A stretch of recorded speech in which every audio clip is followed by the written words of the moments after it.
21번 문제 보도록 하겠습니다. 다음 대화와 관련 있는 전쟁의 영향으로 옳은 것은 이라고 나왔습니다. 자, 역시 키워드 찾아보겠습니다.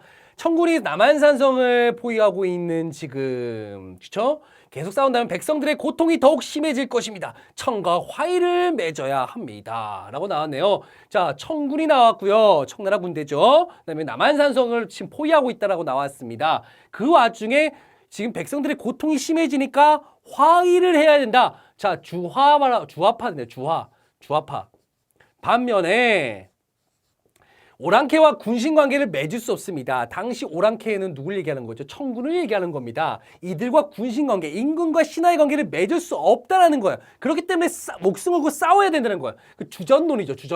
주전파. 네, 전쟁을 계속 주장하는, 화해를 주장하고 전쟁을 주장하고 싸울 것을 주장하는 거죠. 자, 이게 지금 이제 이 두 세력이 지금 이제 상당히 지금 이제 상충되는 갈등을 빚고 있는 상황이고 있는데 남한산성을 포위하고 있다. 자, 요걸 여러분들 잘 보셔야 돼요. 언제입니까? 바로 병자호란 때죠. 청나라가 쳐들어왔던. 자, 남한산성 포위 병자호란이라고 볼 수가 있겠습니다. 바로 병자호란 때 바로 이 남한산성을 포위하고 있는 청군에게 항복할 것인가?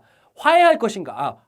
화해할 것인가? 싸울 것인가? 이걸 두고 지금 두 세력이 지금 이제 맞붙고 있는 그런 상황이라고 보시면 되겠습니다. 하지만 병자호란 이후 결국은 어떻게 됩니까? 결국은 우리 당시 왕이었던 인조가 청나라 황제에게 그쵸 굴욕적인 사건을 당하죠. 바로 삼전도 굴욕 사건. 그쵸 머리를 3번 조아리면서 그쵸?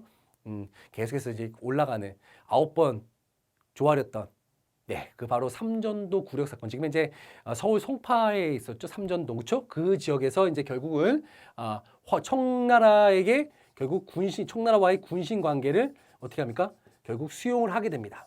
수용하게 되면서 당시 인조의 아들이었던 소현세자와 복림대군이 청나라에 이제 볼모로 끌려가게 되는 상황이 벌어지게 됩니다. 자, 하지만 이후에 우리 소현세자와 복림대군은 돌아왔습니다만은 소현세자는 아버지한테 이제 청나라의 문물을 받아들이셔야 됩니다 하다가 이제 벼루로 이제 한 대 맞고는 그쵸? 그 이후에 이제 시름시름 앓다가 이제 죽습니다. 자, 돌아가시고 그 이후에 이제 복림대군이 이제 그 인조를 이어서 이제 왕의 자리에 오르게 되죠. 저는 아버지의 그 굴욕적인 사건 잊지 않고 있습니다. 반드시 제가 갚아드리겠습니다. 자, 그러면서 무엇을 주장하죠? 바로 북벌론을 주장합니다. 북벌론. 청나라 정벌하자입니다. 예, 요게 바로 효종 때입니다. 자, 요 어떤 그 흐름들을 여러분들이 파악을 하고 계신다면은 어렵지 않게 풀 수 있는 문제입니다. 정답이 바로 1번이 나옵니다. 자, 1번 정답이 상당히 많습니다. 그렇죠? 예, 북벌론이 대두되었다. 바로 효종식이 이 영향으로 이런 어떤 모습들이 나타나기 시작한다. 여기 이제 효종과 더불어서 누가 여기에 이제 합류하냐면 송시열, 우암 송시열. 그렇죠? 서인의 수장이자 또 나중에 노론의 또 수장이기도 했던 바로 이제 송시열이 바로 이제 여기에 효종과 함께 북벌을 주장하지만은 자, 북벌을 위한 군대만 양성했을 뿐 그러면서 서인의 어떤 군사적 기반만 다졌을 뿐 결국은 청나라를 정벌하러 가지 못합니다. 네, 결국은 나중에는 어떻게 됩니까? 그 조총부대 같은 군대를 양성해서는 어디에 자, 청나라가 러시아와 이제 국경에서 분쟁을 일으키니까 그때 이제 그 인력이 바로 청나라를 도와주러 갑니다. 오히려 청나라를 정벌하기보다는 청나라를 도와주러 가는 그런 이상한 아이러니한 상황이 벌어지기도 했었습니다. 자, 2번 비변사가 창설되었다. 비변사가 창설된 건요. 삼포해란 때예요. 삼포해란 때. 삼포해란 언제입니까? 중종 때죠.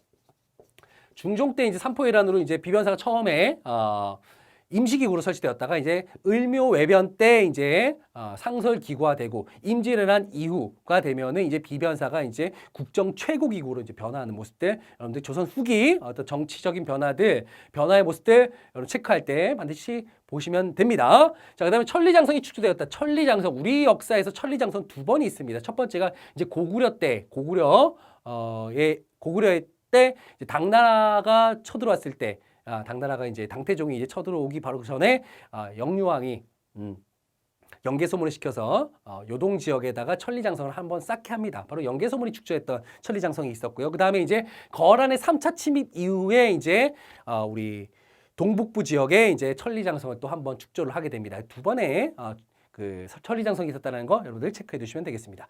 자, 그다음에 쌍성 총관부가 설치되었다. 이거는 이제 몽골 침입 이후에 이제 쌍성 총관부 바로 천령 이북 지역이죠. 그 천령 이북 지역에다가 이제 요 쌍성 총관부를 설치하면서 이제 몽고가 자신의 어떤 그런 영토로 이제 사용을 했었습니다. 바로 그게 쌍성 총관부입니다. 하지만 나중에 공민왕 때 이 쌍성 총관부 지역을 무력으로 이제 결국은 회복을 하게 되죠. 예. 5번.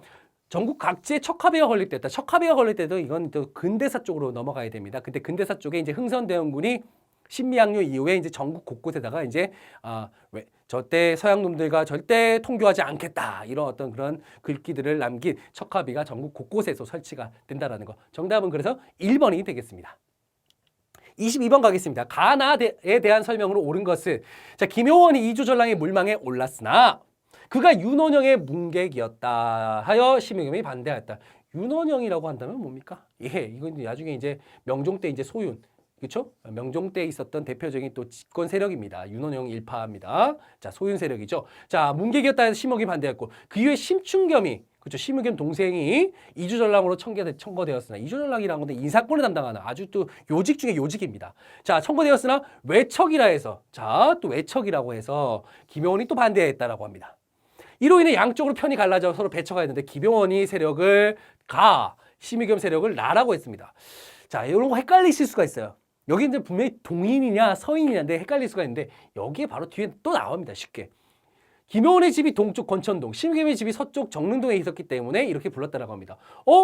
김효원이 동쪽이니까 그럼 얘가 동인이겠네. 심의겸이 서인이겠네. 동인과 서인에 대한 설명으로 옳은 것을 찾아내시면 됩니다. 자, 그렇게 어렵지 않습니다. 자, 그러면은 보기를 통해서 찾아보겠습니다. 1번. 가는 자, 동인은 갑술왕국을 통해 권력을 장악하였다. 자, 갑술왕국 같은 경우는요. 황국 우리가 이제 숙종 때 있었던 3대 황국이 있습니다. 그렇죠? 경술왕국, 경신왕국, 그렇죠? 그다음에 기사왕국, 그다음에 갑술왕국. 자, 요 세 개의 어떤 황국이 있었는데 마지막 황국이죠. 그렇죠? 여기서는 이제 어떻게 됩니까? 이제 숙종에 이제 인현왕후, 그렇죠? 인현왕후가 이제 보기가 되고 장희빈 아시죠? 장희빈, 희빈장 씨가 이제 결국 사서되죠. 사약을 먹고 죽음을 맞이하게 되죠. 그러면서 서인이 집권하게 되고요. 어떻게 됩니까? 남인이 완전히 몰락하게 되는. 그렇죠? 서인 집권이기 때문에 이건 상관이 없습니다. 자, 틀렸죠? 동인이 아니었죠? 자, 동인입니다. 이와 성월의 문인을 중심으로 형성되다. 이거 서인입니다. 동인 같은 경우는 이황학파죠. 이황학파, 그렇죠? 예. 3번. 서인 같은 경우는 인조반정을 계기로 전국을 주도했다. 자, 인조반정을 계기로 광해군이 결국은 왕의 자리에서 물러나고 인조반정을 통해서 인조가 이제 드디어 왕으로 즉위하게 됩니다. 자, 이러면서 서인들이 집권하게 됩니다. 정답은 3번이 정답입니다. 조금 어렵습니다. 그렇죠? 3점짜리 조금 어렵습니다. 3점. 자, 3번이 정답이고요. 자, 서인 정열입 모반 사건. 우리가 또 기축 옥사라고 불리는 정열입 모반 사건을 계기로 해서 남인과 북인으로 나누었다. 자, 요걸 모른다고 할지라도 나 같은 경우는 서인이 남인과 북인으로 나눈 게 아니고 동인이 남인과 북인으로 나눴거든요. 일단은 서인이 이걸로 나눠줬다는 건 틀린 거예요. 나중에 이제 서인 같은 경우는 뭐와 뭘로 나눠집니까? 노론과 소론으로 나눠지죠. 그것도 이제 언제입니까? 숙종 때 황국 도중에 이제 이게 나눠지게 됩니다. 분열되게 된다는 거죠. 이건 아닙니다. 정혜림 모반 사건, 그다음에 이제 뭐 정철의 세자책봉 문제, 뭐 이런 것들이 들고 일어나면서 결국은 남인과 동인이 남인과 북인으로 갈라서게 된다는 거죠. 가나는 호론과 낙론으로 나뉘어서 논쟁을 벌였다. 호론과 낙론으로 나뉜 거는요. 이거는 뭐냐면 노론이에요. 노론이 이제 호론과 낙론으로 나뉘었는데 이게 또 뭐냐면요. 좀 웃긴 거예요. 이거는 여러분이 중급에서는 이 정도까지 나올 필요가 없는데 어쨌든 제가 간단하게 설명을 드리면요. 인간과 사물의 본성을 어떻게 볼 것인가를 두고는 이제 나눠지게 되는 거예요. 이제 그래서 노론이 이런 것들이 많이 성리학 이런 것들 이게 많이 나옵니다. 노론에서 이제 호론 낙론이 나오는데 호론 같은 경우는 이제 우리가 호남 지역이라고 하지 않습니까? 충청 쪽이에요. 그래서 낙론은 이제 서울 경기의 이제 노론들인데 호론은 뭐냐면 인물과 사물은 서로 다르다라는 입장이에요. 인물 성이론이었어요. 낙론 같은 경우는 인물과 사물은 그 본성이 같다. 인물 성동론. 이런 것들이 나눠졌다. 그냥 가볍게 이 정도만 그냥 알아두시면 됩니다. 어렵지 않게 이 정도만 여러분들 여기 이제 중급에 나왔다는 것 자체만으로도 상당히 제가 좀 약간 이런 게 중급에 이 정도인데 이 정도만 여러분들 알아두시면 됩니다. 자, 그래서 22번의 정답은요 3번이 되겠습니다. 자, 23번입니다. 다음 사극에서 볼 수 있는 장면으로 가장 적절한 것은 임꺽정의 눈물. 임꺽정이 눈물을 흘렸다고 합니다. 언제입니까? 조선 명종, 조선 중기 때의 모습이네요. 자, 명종. 자, 명종 시기 하면 여러분들 떠올리셔야 될 게 뭐냐면요. 예전에 드라마가 있었습니다. 어떤 드라마였냐? 여인천하. 예, 매야. 예, 매야 하면서 이제 여인천하. 명종의 어머니였었죠. 어머니, 그쵸? 예. 자, 이 조선 명종의 재위 시기 임꺽정의 눈물입니다. 명종 때 을사사화가 일어나 정치가 혼란스러웠고, 자, 관리들의 부패로 수치제가 문란해졌다. 이런 상황 속에서 일어난 임꺽정의 난을 통해 당시 사회 모습을 실감나게 그린다. 자, 임꺽정의 난이 일어나게 된 배경이 되는 게 바로 이제 관리들의 부패로 수치제가 문란해졌다라는 거. 요게 오늘의 핵심 키워드입니다. 이 문제에서. 요거만 여러분들 체크를 또 하신다고 한다면 어렵지 않습니다. 네. 자, 그러면 한번 보기를 통해서 볼까요? 나선 정벌에 동원된 군인. 제가 앞에서 언급해 드렸던 거 기억나십니까? 네. 효종 때 북벌론이 대두되면서 이제 북벌을 위한 어떤 군대가 양성되는데 결국 그 군대가 청나라를 정벌하러 가기보다는 청나라를 도와주러 갔었다. 예. 그게 이제 바로 나선 정벌이. 나선이 이제 러시아 정벌이라는 얘기거든요. 한자어로 이제 러시아. 청나라와 러시아가 이제 분쟁을 겪으니까 그때 이제 청나라 도와주러 조총 부대가 떠났습니다. 이거 효종 때입니다. 자, 규장과 검서관에 등용되는 서월들, 이때 뭐 박제가, 이덕무, 뭐 유득공 같은 이런 서월들이 등용이 됩니다. 요거는 이제 언제면 정조 때죠, 정조 때. 잘 알고 계실 거라고 생각합니다. 공부를 좀 어느 정도 하셨다면요. 박나베 폐단으로 고통받는 농민들. 자, 박나베 폐단. 자, 박나베 폐단 여러분들 잘 아실 거라고 생각해요. 우리가 이제 흔히 조선시대 수치 체제라고 한다면 이제 전세, 그 다음에 이제 공납, 그 다음에 이제 역이 있습니다. 그 중에 공납은 이제 각 지역마다 가호별로 이제 특산물을 똑같이 내는 거예요. 자, 그런데 만약에 이제 그 특산물을 낼 수가 없는 상황이다라고 한다면 이제 박납업자들이 중간에 이제 끼어듭니다. 바로 브로커들이죠. 이 브로커들이 중간에 끼어들어서 대신 납부를 해주는데, 나중에 이제 그 농민들한테 이 특산물을 자기가 미리 낸 다음에 나중에 받을 거를 딱 지불받을 것을 이제 요구할 때는 그 가격의 2배, 3배를 부릅니다. 자, 이러다 보니까 중간에서 이제 약간의 농간이 일어나게 되는 거죠. 농간. 그게 바로 박납의 폐단이라고 보시면 되겠습니다. 바로 이게 명종 시기 때 아주 극심했었다라고 볼 수가 있겠죠. 그래서 정답은 3번이 되겠습니다. 조금 어려울 수도 있습니다. 하지만 나머지 보기들이 그렇게 어렵지가 않아요. 광해원에서 환자를 진료하는 의사, 광해원이라고 한다면요, 1885년도 바로 근대식입니다. 바로 이제 최초로 생긴 서양 근대식 의료기관이 바로 광해원이라고 보시면 되겠습니다. 알렌에 의해서 만들어졌죠. 1885년 근대이기 때문에 이건 뭐 고종 때죠, 고종 때. 자, 5번 품삯을 받고 화성축제에 참여한 백성. 화성축제하면 딱 여러분들 떠올리시죠. 정조죠, 정조. 정조. 품삯을 받고 이랬다. 정답은 3번이 되겠습니다. 24번 가겠습니다. 가상인에 대한 설명을 옳은 것은 뭐 보니까 뭐 이런저런 뭐 규약들이 있네요. 보니까 병든 동료를 돕고 죽은 동료를 보면 장사 지낸다. 뭐 이런 어떤 규약도 정해놓고요. 자, 왼쪽은 전국 무대로 활동한 땡땡땡 조직의 내부 상규이다. 보찜 장수와 등찜 장수 딱 나왔네요. 여기는 뭐 끝입니다. 요거 2개 하면 끝. 자, 뭐 요거 뭡니까? 보찜 상인, 등찜 상인 그걸 합쳐갖고 뭐라고 합니까? 보부상이라고 하죠. 보부상. 보상과 부상. 보상은 이제 보찜 상인, 부상은 등찜 상인. 그래서 보부상. 예, 이 보부상에 대한 내용을 여러분들 골라내시면 됩니다. 자, 그럼 보겠습니다. 동시전에 감독으로 갔다. 동시전. 요거 언제입니까? 신라입니다. 신라 언제입니까? 지중왕 때 이제 만들어졌었죠. 동시가 생겼고 그때 이제 동시전 감독 기관도 생겼습니다. 예. 그다음에 각지에 송방을 설치했다. 송방 조선 후기 대표적인 사상입니다. 송방. 예. 사상은 송상이죠. 송상인데 그 송상들이 전국 각지에 이제 지점을 설치해요. 그게 바로 송방입니다. 뭐 인삼 판매 같은 것들을 이제 주도했다라고 볼 수가 있겠죠. 송방. 예. 자, 요건 뭐 송상. 송상에 대한 내용이니까 아니죠. 청과의 계시무역을 주도했다. 청과의 계시무역. 청나라와의 어떤 무역을 주도했던 역시 조선 후기 사상이죠. 대표적인 의주만상이 되겠어요. 의주만상. 그 다음에 대동법 실시로 등장했던 거 누구죠? 자, 공인입니다. 여러 장씨를 하나의 유통망으로 연결시켰다. 자, 그 정답은 5번입니다. 바로 보부상들이 여기저기 떠돌아다니면서 이제 장사를 했던 장사꾼들이에요. 그렇기 때문에 여기저기 네트워크망이 아주 거미줄처럼 쳐져 있습니다. 그렇기 때문에 하나의 유통망으로 연결시켰던 대표적인 상인들 바로 보부상 여러분들 체크해 두시기 바랍니다.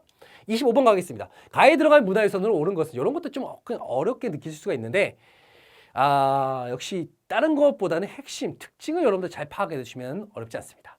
태종 때 별궁으로 세워졌다라고 합니다. 이방원이죠, 그렇죠? 네, 임진을 한 이후 정궁 역할을 했다. 원래 조선의 정궁, 법궁은 어디입니까? 바로 경복궁이에요. 원래 경복궁. 경복궁이 원래 법궁인데 임진을 한 때 경복궁이 어떻게 됐습니까? 불타 없어졌습니다. 예, 이거 뭐 백성들에 의해서 불타 없어진 거죠. 왜? 당시 이제 왕이었던 선조가 백성들 버리고 도망갔지 않습니까? 그렇죠? 그러면서 이제 경복궁이 불태 없어졌습니다. 백성들이 태운 거예요. 예, 그 정궁 역할을 했고 궁궐의 후원, 아름답습니다. 조선의 정원의 조경을 잘 보여주는 대표적인 후원 이런 게 있다. 어디입니까? 정궁 역할을 했고 후원이 있다라는 거. 정궁과 임진한 이후 정궁, 궁궐의 후원, 창덕궁이 되겠습니다. 창덕궁. 정답은 그래서 1번이 되겠습니다. 예. 요 내용 여러분들 후원, 정궁 이거 잘 체크해 두시기 바랍니다. 나중에 또 나오면은 여러분들이 맞출 수 있어야 돼요. 그렇죠? 네. 2번 가겠습니다. 2번 경희궁입니다. 경희궁. 자, 경희궁은 뭐냐면요. 경덕궁이라고 불려요. 경덕궁. 본래는 원래 경덕궁이었어요. 본래 경덕궁이었다가 경덕궁이라고 불리기도 하고 또 다른 말로 이제 서궐이라고 합니다. 서궐.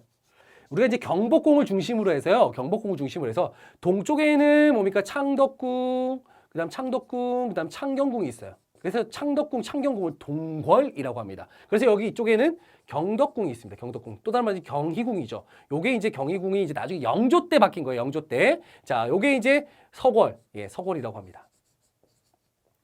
이 경덕궁 같은 경우는요, 이게 언제 만들어졌냐면 이제 광해군 때 이제 이게 만들어졌는데, 광해군이 이제 결국 쫓겨나지 않습니까? 왕의 자리에서. 그 다음에 이제 인조 반정으로 이제 결국은 광해군이 거기에 이 경희궁에, 경덕궁에 들지 못합니다.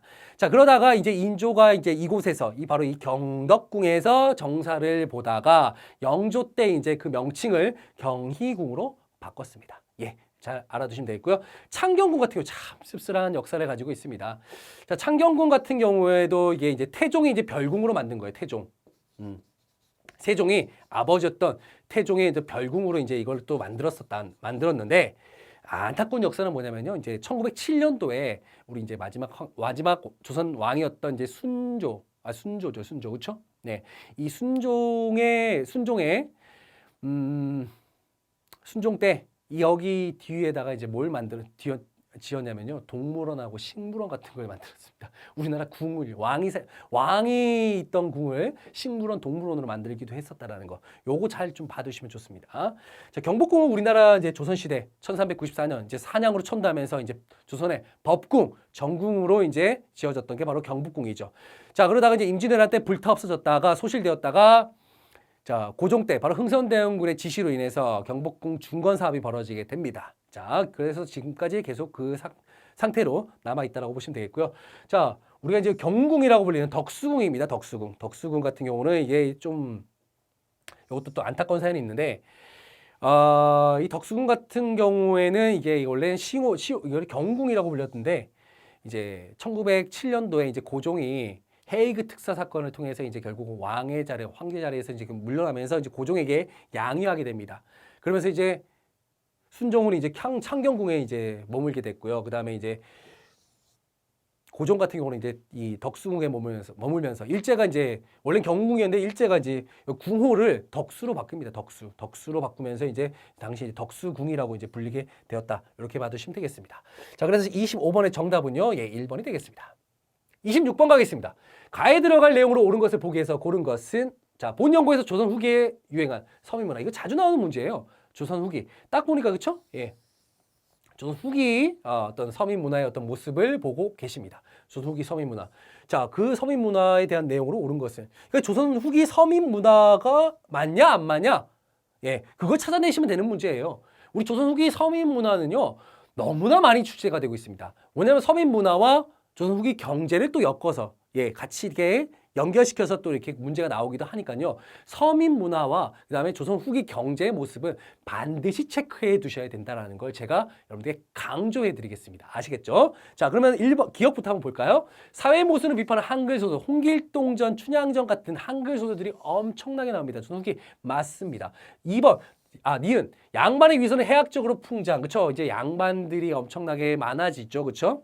그러면서 양반의 어떤 권위가 떨어지기 시작합니다. 그러면서 이제 양반들의 어떤 그런 어떤 그 위선, 이런 것들을 이제 약간의 풍자식으로 표현했던 탈춤 같은 것들, 대표적인 뭐 하회 탈춤, 봉살 탈춤 뭐 이런 것들이 있겠죠. 이런 것들이 유행한다라는 거. 자, 여러분도 맞습니다. 서민문화 여러분 조금만 보셨다고 한다면 충분히 체크하실 수가 있어요. 자, 그럼 D급 보겠습니다. 희망이 넘친 현실생활을 노래한 경기체가. 자, 경기체가라고 한다면요. 요거는 언제부터냐면 고려 중기부터입니다. 고려 중기부터. 고려 중기부터 해서 언제까지? 조선 중기까지. 뭐 고려 중기라고 하죠. 고려 이제 중기 후 이후 그렇죠? 이후부터 해서 조선 중기까지 이어지는 이게 바로 이제 경기체가기 때문에 이건 정답이 아니고요. 상감기법으로 다양한 문의를 표현한 상감청자. 상감청자 같은 경우는 이제 12세기 중기, 12세기 중엽, 바로 이제 역시 고려 중기부터 해서 13세기 초 원간섭기 이전까지 이제 유행했던 대표적인 우리나라의 아름다운 상감기법을 통해 비색이 아주 그거 비색 위에 문양 장식이 아주 빛이 나는 그 상감청자가 이제 만들어지게 되는 거죠. 자, 여러분들 제가 그래서 이거는 고려시대이기 때문에 정답은 기억 니은이 되겠는데 제가 이 청자가 나왔으니까 제가 간단하게 도자기, 그쵸? 도자기의 어떤 그런 계보를 간단하게 한번 제가 여러분께 설명을 좀 해드리겠습니다. 이것도 나중에 또 문제로 또 나올 수가 있거든요. 우리 이제 고려시대부터 한번 찾아보면요. 11세기, 고려시대 11세기에는요, 이 순청자라고 합니다. 우리가 이제 흔히 고려청자라고 불리기도 합니다. 자, 순청자. 아무것도 문양이 들어가 있지 않은 거예요. 순청자. 자, 이 순청자가 이제 11세기였죠. 그러다가 이제 12세기 중엽 정도 되면요. 중엽 정도 되면은 뭐가 나오냐? 바로 이제 여러분들 보기에 나왔던 상감청자가 나옵니다. 요게 이제 13세기 초까지, 13세기 중엽까지 약 1세기 동안 이제 유행을 하게 되는 거죠. 그러다 이제 원간섭기 이후에 퇴조를 맞이하게 되는데, 퇴조하게 되는데, 그러다가 이제 고려 말에 가면요. 이 백토를 일으켰던 분청사기가 유행하게 됩니다. 분청사기. 요게 이제 고려 말에서 언제까지요? 예, 조선 초까지 유행을 하게 되죠. 그러다가 이제 16세기 이후가 되면, 자, 아래쪽으로 가겠습니다. 16세기 이후가 되면은 백자, 그쵸? 깨끗한 선비의 어떤 그런 정신을 담고 있다라고 할 수 있는 그런 백자가 이제 또 이때 유행을 하게 되고요. 그 이후에 이제 조선 후기 가면은 이제 여기에 이제 코발트 안료를 묻힌 산화 코발료 알트를 묻힌 청아백자가 이제 그렇죠. 백자 위에다가 이제 푸른색 코발트 안료 그렇죠. 그 바다 색깔 같은 그런 것들을 입힌 청아백자가 유행하게 됩니다. 요 흐름들 여러분들 좀 가볍게 좀 이렇게 그래도 체크를 좀 해두시면 좋습니다. 자, 27번 넘어가겠습니다. 다음 글을 쓴 인물의 활동으로 옳은 것은 자. 검사하다는 것은 물건이 있어도 남용하지 않는 것을 말하는 것이지 자신에게 물건이 없다에 스스로 단념하는 것을 말하는 것이 아니다. 쭉쭉쭉쭉 읽어보시면요. 뭡니까? 자, 물건을 이용하는 방법을 모르기 때문입니다. 이용할 줄 모르니 생산할 줄도 모르고 생산할 줄 모르니 백성이 나날이 궁핍해지는 겁니다. 자, 여기서 딱 알 수 있는 게 뭡니까? 생산하라 이거죠. 생산을 해야 되는데 생산하기 위해서는 뭐가 필요합니까? 예, 소비를 해줘야지 또 생산할 거 아니에요. 그렇죠? 예, 아무도 물건을 안 사주는데 누가 생산을 해내겠어요? 아유, 됐어, 그만 만들어. 이렇게 되는 거예요. 그렇기 때문에 생산을 하는 것보다 생산을 하게 만들기 위해서는 소비를 많이 해줘야 된다는 얘기죠. 하지만 우리 조선시대는 어땠습니까? 성리학적 경제관념에 의해서 항상 검소해라, 전략해라 이게 항상 강조됐지 않습니까? 하지만 이제 조선 후기 가면은 이런 어떤 실학자들, 바로 중상주의 실학자의 대표자라고 할 수 있는 박제가 같은 인물들, 서울 출신이죠. 이 실학자입니다. 이 사람이 이제 뭘 주장하냐? 우물론을 제기합니다. 우물론이 뭡니까? 예, 이거 소비를 권장하는 거예요. 소비해라. 우물은 뭡니까? 우물이란 것은 계속 파내야지 물이 나오는 것이지 가만히 놔두면 마른다. 그렇기 때문에 소비를 하면 해야지 똑같은 거 소비를 해야지 생산을 할 수 있는 거다. 이게 바로 이제 박제가가 주장했던 거죠. 그 박제가에 대한 활동에 대한 내용을 보기에서 골라내시면 되는 문제예요. 어렵지 않습니다. 자, 1번 보겠습니다. 동의보감을 편찬하였다. 자, 동의보감을 편찬하였다. 요거 언제입니까? 광해군 때죠. 인물 누구죠? 네, 허준입니다. 허준에 의해서 동의보감이 편찬되는 거죠. 자, 목민심서를 저술하였다. 이건 누굽니까? 정약용입니다. 목민심서, 경세, 유표, 흠음신서 뭐 이런 것들을 만들었던 인물이 대표적으로 누굽니까? 다산 정약용 선생입니다. 자, 사상의학을 확립하였다. 사상의학. 요거 좀 앞으로 이제 보기로도 많이 나올 거예요. 사상의학. 자주 나왔습니다. 뭡니까? 여러분들 아마 한의원 가시면 이런 걸 많이 들으셨을 거예요. 뭐 한의원이 아니고 뭐 TV를 통해서도 많이 나왔지만 태양인, 태음인, 소양인, 소음인. 요게 바로 이제 사상의학이라고 합니다. 저 같은 경우는 이제 태음인이라고 하더라고요. 태음인. 자, 근데 뭐 그런 것들 바로 그게 바로 이제 사상의학인데 요게 이제 고전 후기 이재마라는 사람에 의해서 이 사상의학이 확립이 됩니다. 이재마가 쓴 책이 있어요. 동의수세보원이라고 있어요. 자, 동의수세보원. 요런 책을 통해서 사상의학을 확립합니다.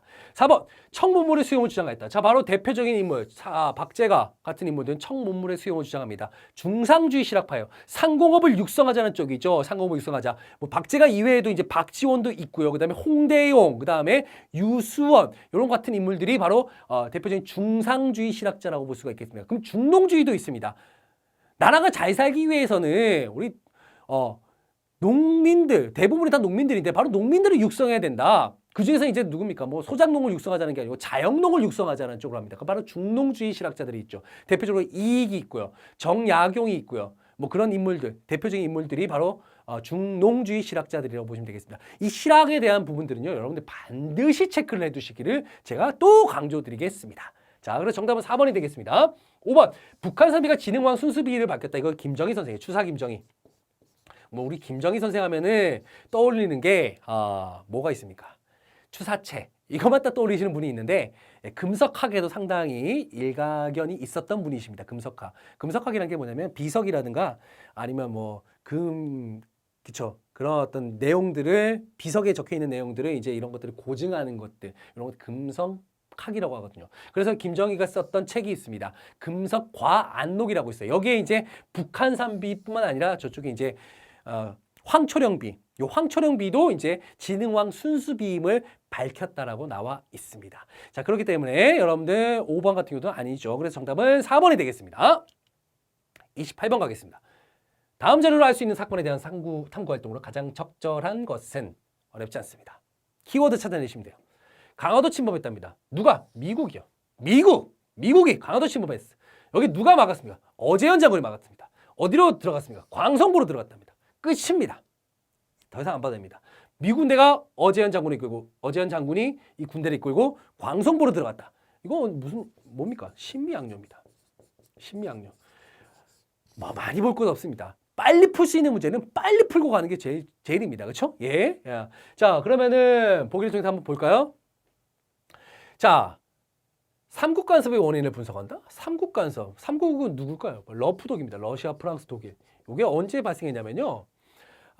청일전쟁이 발발했죠. 그렇죠? 동학농민운동을 저지하기 위해서 청나라 불러들였는데 청나라하고 일본 간의 텐진 조약을 통해서 결국은 일본 군대도 같이 들어왔습니다. 여기에서 이제 우리나라 한반도에서 청나라와 일본 간의 전쟁이 벌어지게 되죠. 여기서 누가 이겼습니까? 일본이 이겼어요. 그렇죠? 그러면서 자기들끼리 반자이 하면서 만세를 외쳤다가 자, 전쟁에서 이겼던 일본은 무엇을 가져갑니까? 청나라에게 배상금 가져가고요. 그다음에 저기에 있었던 러시아가 그동안 저 땅을 가지고 싶었던 바로 그 요동반도, 랴오뚱반도를 누가 가져갑니까? 일본이 가져갑니다. 이렇게 되니까 그동안 저건 원래 내가 가져갔어야 되는데 하면서 배 아파하던 러시아가 이거 그냥 일본이 가져가는 거 내가 두고 볼 수 없지 하면서 프랑스 형제들, 그죠? 독일, 유럽에 있는 형제들입니다. 예, 어깨 형들 불러들여가지고 야, 일본 너네 요동반도 가져간 거 토해내시지? 이러면서 토해내게 만들었던 그게 바로 삼국 간섭입니다. 아직까지 당시에 이제 일본은 이런 러시아에게 아직까지는 좀 군사적으로 좀 열세였다라고 볼 수가 있겠죠. 자, 이거는 근데 전혀 신미양요와 관련은 없습니다. 운요 사건의 결과 알아본다. 운요 사건 결과 뭡니까? 강화도 조약이 체결됐죠. 그렇죠? 우리가 흔히 조일수호족이라고 합니다. 아닙니다. 3번 조사시찰단의 파견 목적을 살펴본다. 조사시찰단 언제입니까? 1880년 이제 조선 정부가 이제 개화 정책이 본격적으로 시행되면서 이제 사절단들을 파견하게 되는 거죠. 그때 뭐 이제 청나라에는 영선사, 그다음에 일본에는 조사시찰단, 그다음에 미국에도 뭐 보빙사 뭐 이런 것들 파견하는데 요거하고는 관련이 없습니다.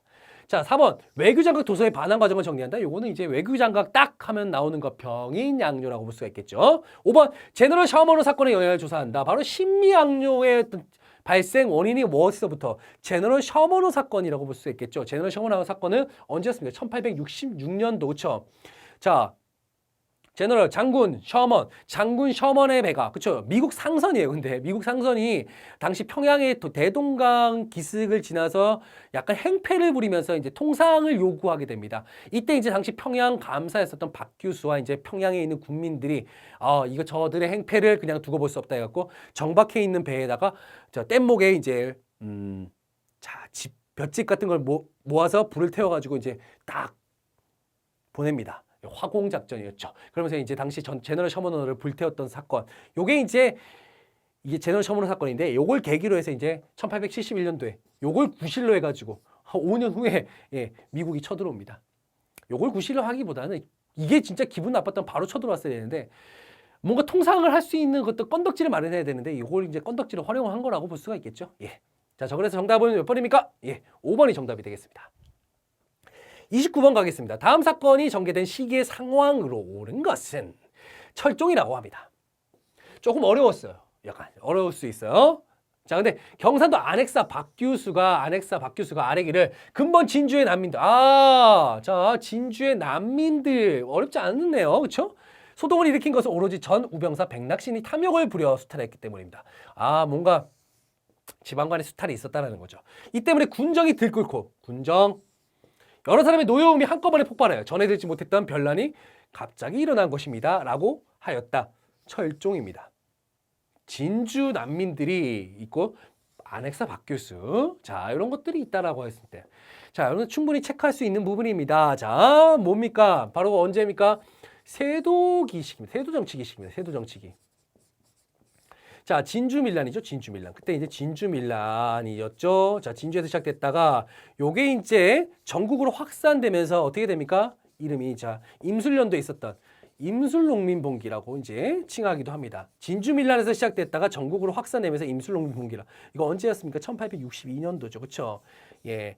바로 세도정치기가 이제 막을 내리는 그 시점이었습니다. 자, 이 시기의 상황, 세도정치기의 시기를 여러분 찾아내시면 되는 문제입니다. 자, 예송으로 서인과 남인이 대립하였다. 이거는 언제입니까? 현종 때 얘기죠. 훈구파를 중심으로 전국이 운영되었다. 이거 15세기입니다. 자, 15세기. 그렇죠? 우리 이제 세조 이후, 세조 때 이제 개유 정난을 통해서 이제 세조가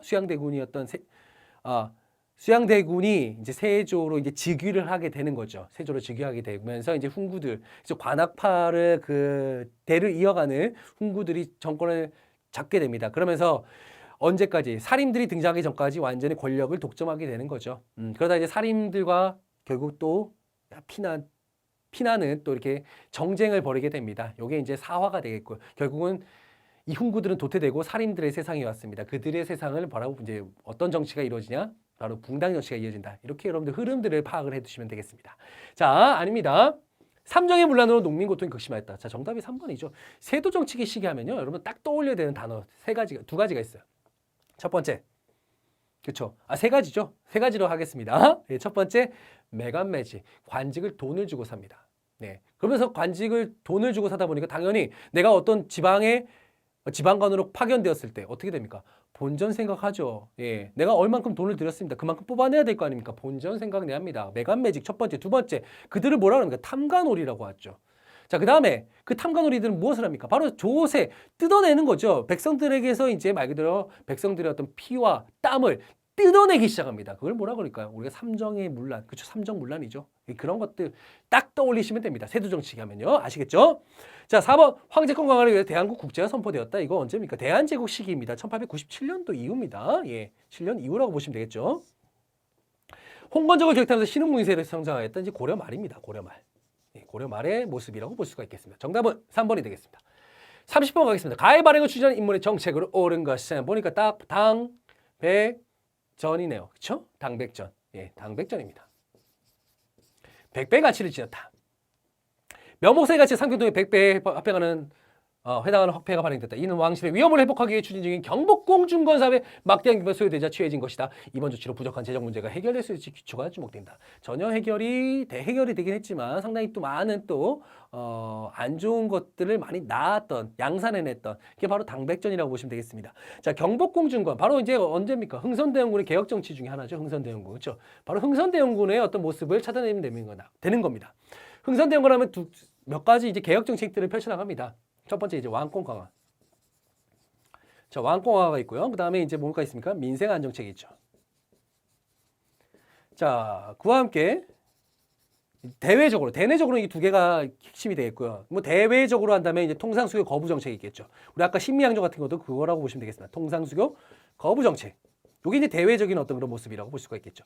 왕권 강화에는 대표적으로 이제 뭐 서원철폐 같은 경우는 이제 왕권 강화이기도 하면서 민생 안정의 모습을 보이기도 하고요. 그다음 경복궁 중건 같은 게 대표적이고, 그다음에 세도 정치 타파, 그다음에 이제 비변사 혁파, 뭐 이런 것들이 하나의 왕권 강화와 관련이 있다고 보시면 되겠고, 민생 안정책은요, 바로 삼정의 개혁이라고 보시면 되겠습니다. 바로 세조 정치기 때 문란해질 대로 문란해진 바로 그 삼정을 개혁하고자 했다는 거. 그래서 뭡니까? 전정을 개혁하죠. 그렇죠? 전정을 개혁하고요. 그다음에 두 번째 군정을 개혁합니다. 군정을 개혁하면서 호포제를 바꿨다는 거. 그다음에 이제 우리 황곡을 또 개혁합니다. 황곡을 개혁하면서 이제 사창제로 또 바꾸죠. 자, 이런 또 민생 안정책들 여러분들 또 봐두셔야 된다는 거죠. 통상적인 고보 정책은 여러분 잘 아실 거라고 생각해요. 병인양요, 그다음에 뭐 오페르스 도굴 사건, 신명류를 거치면서 계속해서 이제 그 통상수교 거부 정책의 모습이 강해지고 있는 그런 모습들을 여러분들 알 수 있습니다. 자, 그러면은 이 인물에 대한 정책으로 옳은 것을 보기 위해서 골라내겠습니다. 1번 친위부대인 장영용을 설치했다. 이게 정조입니다. 정조 때 국왕 친위부대였던 장영용을 설치하게 되죠.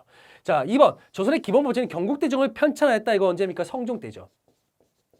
경국대전을 편찬을 시작하였다. 언제입니까? 세조입니다. 편찬 시작은 세조고 완성은 성종 때입니다.